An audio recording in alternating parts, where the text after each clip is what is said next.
What screams, "I'm a man-child," but nobody realizes it?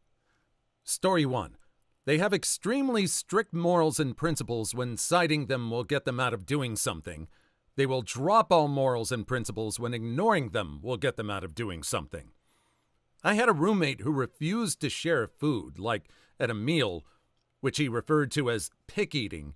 He would not give you a bite of his dish or allow you to eat one of his fries as he viewed it as unsanitary. However, if you made a pot of chili, you could spit in the pot and he'd still eat half of it. This actually contributed to the end of our association. Late one night, we stopped at a fast food joint and I got a hamburger. Realizing that I'd forgotten the napkins, I left the table to get some. I returned to find 2 large bites taken out of my burger. "I just wanted to know what it tasted like," he explained. "Then give me 2 bites of your burger," I demanded. "I don't like it when people pick-eat," he suggested. In one of my least proud moments, I slapped him hard across the face, causing him to get tangled in the awkward Hardee's seats that are mounted to the floor. I left him at Hardee's and we parted the ways the following week. It was a culmination of similar pain-in-the-butt events, but to this day it chaps my butt. My bio mother. Want to split a menu item meant to be part of a meal for one person? I'm really hungry. I probably want a whole one. My bio mother. Oh, well then, I'll just have a few bites of yours. Me. Well then, can we also get a side? My bio mother. No, I'm not that hungry. I'll just have a little bit of your menu item. My bio mother. Eats more than half of my food, leaving me maybe 1/3 of a sandwich as a meal. This one infuriates me. I'll often buy a food item, especially a multi-serving item like a bag of chips, and my wife, who is one of the easiest people in the world to live with, will eat the entire product before I've had any. To combat this, on occasions like the one you describe, or when I'm buying something that I really want to eat, I'll look her dead in the face and say, "I'm not sharing this with you."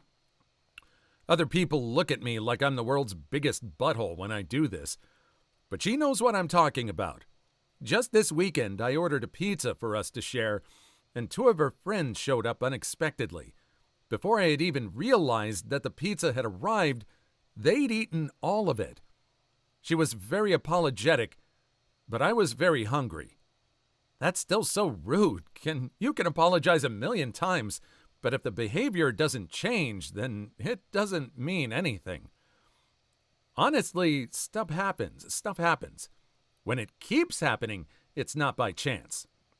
Yeah, I'm assuming they talked about ordering the pizza beforehand, so how is she not even gonna think about him when it arrives? That's just disrespectful. Sorry means you won't do it again, as my first ex said. Continual cheater, but had endless pearls of wisdom and taught me a lot about myself. An apology without a new pizza with it isn't a serious apology. Before I had even realized that the pizza had arrived, they'd eaten all of it? Wow. My mom grew up in a large family and things were always tight money-wise. One year for Thanksgiving, her dad had managed to get a free turkey through his job, which was a huge blessing for the family. An uncle and his family had been invited over for dinner, and before my mom's family had a chance to get some turkey, the guests had eaten it all. When confronted very angrily by my grandfather about this, the uncle said, "I thought you had another turkey." When I was 15, I got my very first job ever as a dishwasher. I wanted to celebrate my first paycheck by offering to buy pizzas for my family's Friday pizza night. I told my mom and stepdad about my intention, and they said, "Oh, that's wonderful. How kind and generous and thoughtful." Friday night comes, and I end up having to stay an hour late at the restaurant. I usually got off my shift at 7, but that night I wouldn't be done until 8 p.m., and family dinner usually starts at 7:30. I called my mom to let her know I would be late, and she said, "That's okay." I didn't have a car or a license at the time, so she would have had to come pick me up. I guess the way I thought this was going to go was that Mom would come and get me and we'd swing by the pizza place on the way home. It's dumb, but I was looking forward to being the guy walking in the front door carrying pizzas I had bought for everyone. Forgive me, I was 15. As you can probably guess, this is not what went down. On the drive home, Mom thanked me for the pizza and said we were going to swing by the bank to get the money out. I don't remember the exact amount, but we were a family of 8, so it was at least 4 pizzas, and I think at the time it came out to around $75. After we stopped at the ATM, she drove past the pizza place and kept driving towards our home. I was confused and asked if we were going to stop so we could pick up the pizza. Mom, well, no, we got it delivered. Me, oh, I didn't realize you placed the order already. I know I was doing this as a gesture, but I thought I could be a little bit selfish and get to pick out some of the toppings. I'm kind of bummed y'all didn't ask me what I wanted. Mom, well, you said you were buying pizza for family dinner. Family dinner starts at 7:30. I'm just going to skip ahead to the part you probably guessed. I walked into the house, and there was a stack of empty pizza boxes. Not only did they order the pizza and eat without me, which I wasn't that upset about because I didn't expect everyone to eat dinner a full hour later than usual just because of me, but they ate all of the pizza. Every single slice. Nobody saved me any of this pizza, and I had to eat leftover rice from the night before. To add insult to injury, taking out garbage was one of my house chores, so after I ate my bowl of microwaved rice, I had to take out all the empty pizza boxes out to the recycle bin.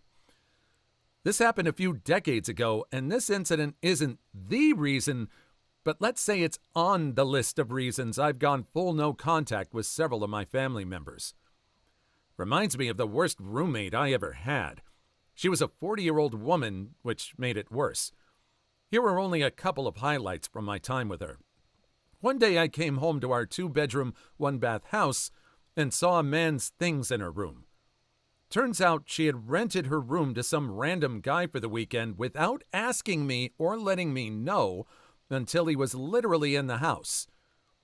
This was after we had discussed the fact that we were both uncomfortable with strange men in our space.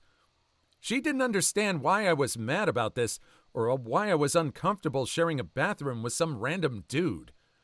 Another time, I decided to make us dinner to do something nice. The next morning, I get angry text messages at work about how I didn't clean the pan from last night, and if I'm not going to clean the pan when I cook for us, don't bother cooking dinner. She was an absolute nightmare. I think there are more arguments between roommates and family members over food and sharing it and dividing it up than over anything. I think among roommates, I think it's more an issue with food than it is with having strangers over or having spicy time when the other doesn't have any and is just sitting in their room listening through the wall. Am I reading too much into that? Let's move on to the situation. Story 2. Every so often, a big threat comes from a guy 17 to 25 moving into his first place on his own and looking to start bringing lady friends home, asking for suggestions of what to put in the apartment to make it welcoming to women. This is not man-childish, it's fine and good. There was one I can recall where either the original person or probably just some really invested commenter was angry at most of the suggestions. In particular, one suggesting multiple blankets, an extra pillow, and an extra towel in the event a woman slept over. But that's just catering to her. Why should a guy have things in his apartment just to cater to her? While it's rarely expressed so directly, it's an attitude I see in bitter, lonely men children a lot. Why should I do anything for you if it's not something I want? Doesn't matter if the action is as mundane as own 2 towels or if they want something from the person they're catering to. Women should just sleep with them but not expect comfort or entertaining dates. Employers should just give them jobs and fat paychecks. They shouldn't need things like qualifications or hard work. Friends should just loan them money and entertain them on a dime, but never ask them for anything. When I was in my 20s, I dated a man who lived with a male roommate, and they had a courtesy basket of basic period supplies in their bathroom. We're now married and have 2 kids together. The courtesy basket wasn't why we got married, but I was actually endeared to him because of how thoughtful of others he and his roommate were. Recognizing that you have female friends over and sometimes they might need a pad as just a general courtesy is a thing most men would never even consider. I saw an advice meme once telling guys to keep period supplies. The comment section was a trip. They were the typical, "she's gonna think you're in a relationship" guys who couldn't fathom why a woman would be in their apartment outside of a one-night stand, during which they don't communicate with each other at all. But the ones that really cracked me up were the guys who got viscerally angry at the mere suggestion that you do something nice for women. One guy said not to do that because it'll teach women to become reliant on you and they'll know they can keep using you. Like we're dogs or some junk. Don't feed us or you won't be able to get rid of us. To be fair, my boyfriend used to cook meals for me, so I husbanded him and now refuse to leave. So it's clearly true, gents. Don't feed stray women unless you're prepared for a lifetime commitment. Seriously, though, I put toilet paper out in the bathroom at a party, and now all my female friends think I should just hand it out.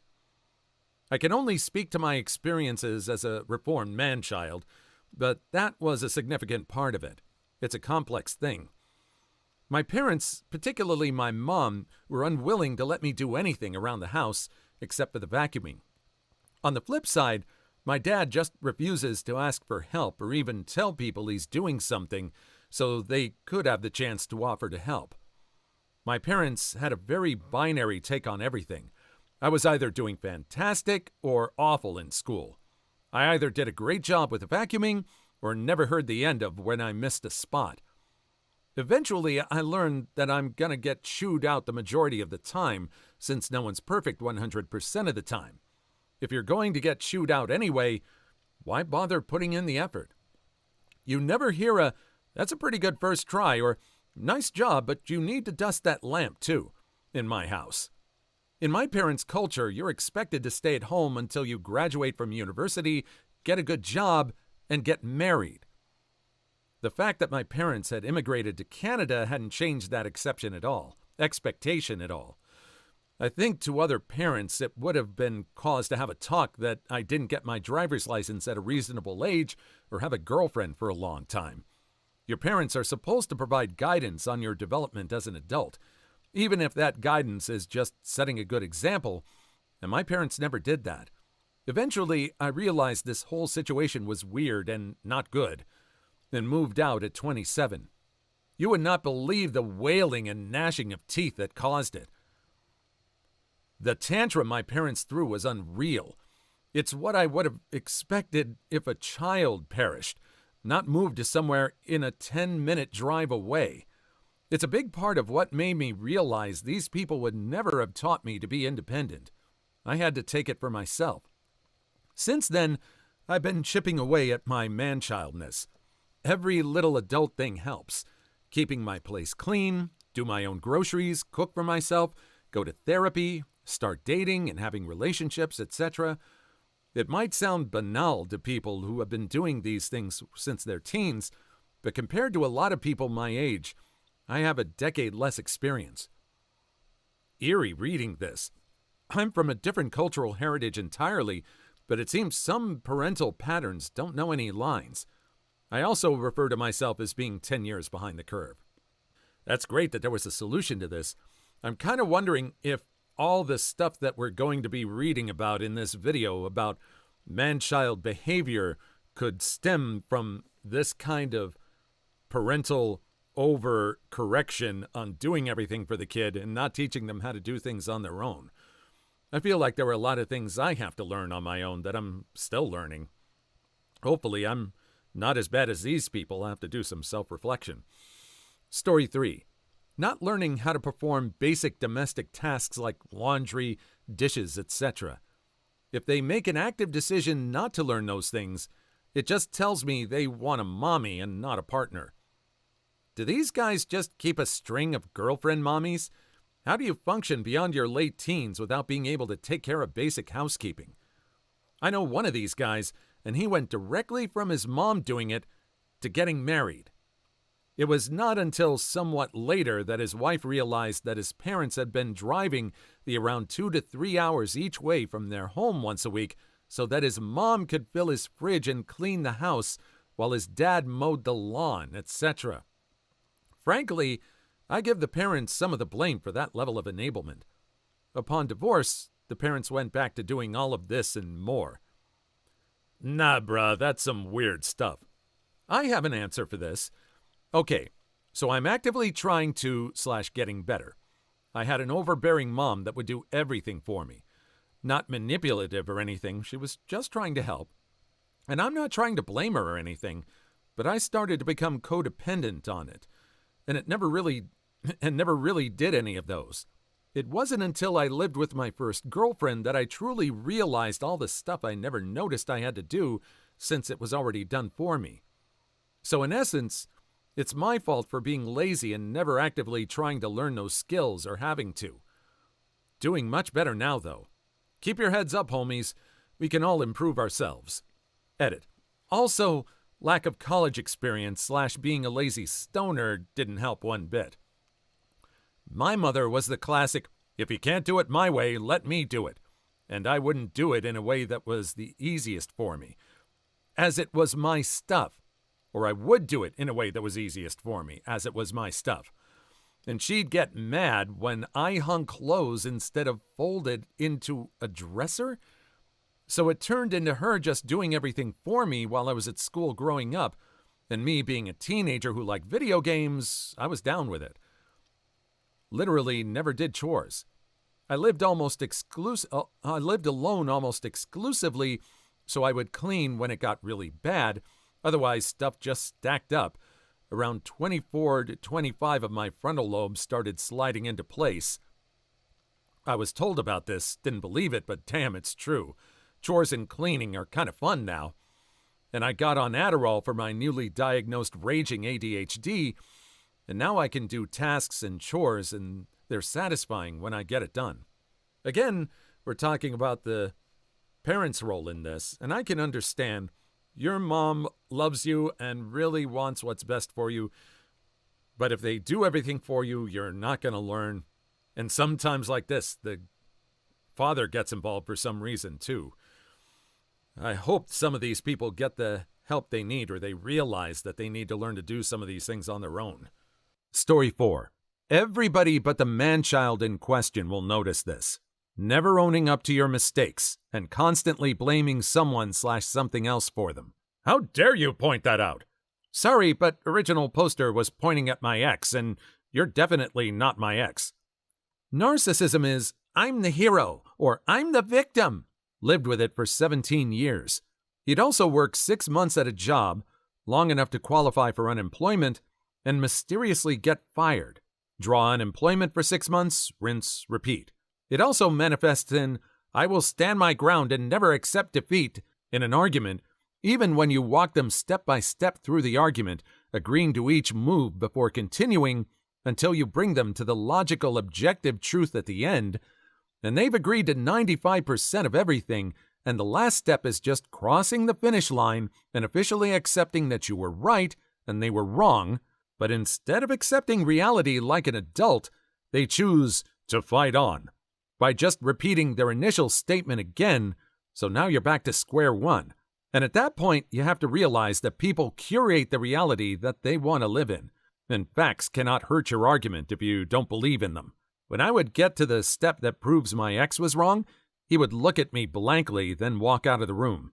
Please like and subscribe if you made it this far. I hope you'll enjoy the rest of the video and have a wonderful day. Story 5. Feeling the need to outman the other men you're around. I knew a guy like this. He was exhausting AF and would be the guy to start fights in clubs when he had a few drinks. I knew 2 guys like this. Oh yeah? I knew 4. My 4 can beat your 4, sup. The imaginary peeing match between men is exhausting, especially when there's new women around. This is when they get real big and loud. You know where the weight room is? I'm trying to beat my personal record. What day is it? I've been making so much money I can't keep track. What day is it? I've been so exhausted and depressed I can't remember. I may be doing this wrong. Story 6.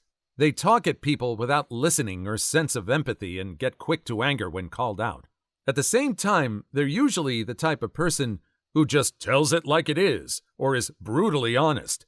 Bonus points if they claim to be a logical thinker while being the most emotional person in the room. Those logical thinkers get so emotional when everybody else doesn't have the same conclusion they do. I just tell it like it is. What do you want me to do? Lie? Have you heard of this hot new thing the kids are doing called just shutting the hell up and not saying anything sometimes? Some people are often offended when they hear the truth. Therefore, if I offend people, that must mean I'm right. Keep molding and huff that copium, sheeple. You only affirm me in my factualness. Is it me, or are we seeing a lot of this type of behavior in the current American political spectrum? Just me? Kinda don't think so. I think there's a correlation. Just saying. Story 7. I'm an alpha. I always just think of this in terms of software. Ah yes, alpha. Feature incomplete and untested. I always wonder about these people. You see them at a barbecue, alpha as hell, but you know that they make $10 an hour cleaning toilets at Home Depot and live with their parents. It's never an actual successful person spouting this BS. That's why the Andrew Tate junk is so prolific. It requires no energy or real work to act like an alpha douche nozzle. You just feed into the ego and it's done. It also reasons that you must not have any introspection, so it's easy to get lost in it.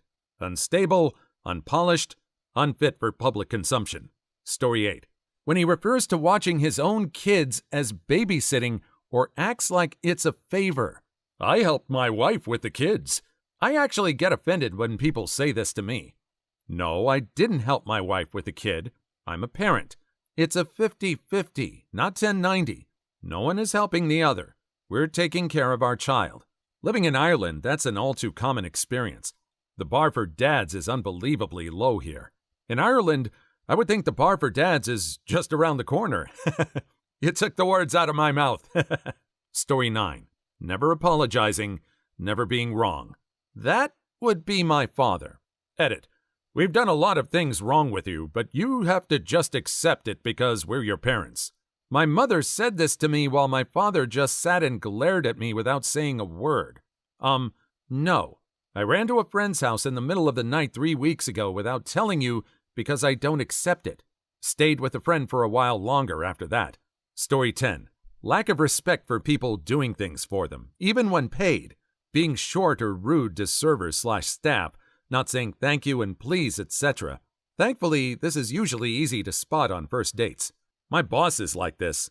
First time I realized she's a bad person and my respect for her tanked. If you want an idea of who someone really is, watch how they treat those they don't need to impress. Story 11. Alpha, beta, sigma nonsense. I'm an alpha male. I'm not even close to ready for a public release, but I'm hoping for an open beta soon. A stable release kind of guy myself. I'm Windows XP. Old, slow, insecure, hasn't been supported for years, but somehow there are still people out there who like me. Story 12. Their explosive emotions are valid, even when exaggerated, but yours are never, and you're just dramatic. I read something once that said men only think women are more emotional because they don't count anger as an emotion. Just summed up every musing I've heard from sexist men. I am a man. Story 13. 3 children stacked on top of each other in a trench coat. Ah. I see you have met Vincent Adultman, who works at the business factory. Vincent Adultman isn't 3 kids in a trench coat. He's 2 kids in a trench coat, and I will perish on that hill. Story 14. Screeching down a neighborhood in the evening. I know you're referring to doing it in a vehicle, but I'm imagining a grown man sprinting down the street screaming at the top of lung. Just one lung, though. He's a man-child, not a man-baby, after all. Story 15. Currently moving out of the apartment I share with my boyfriend because he's jealous of my dog, the one I had for years before we started dating. It started off with little things and has escalated to the dog needing to be in a cage 24/7 or I get the silent treatment. Good riddance, jerk. Good for you. Story 16. Not taking out your garbage for weeks on end when you live in an apartment building, even when the weather gets really hot and your trash stinks so badly that simply walking into the building is like being hit in the face with a decomposing corpse. Yes, Manchild in number 33, I'm talking to you. Please leave your story in the comments. I would love to make a video on them in the future. Also, don't forget to like and subscribe.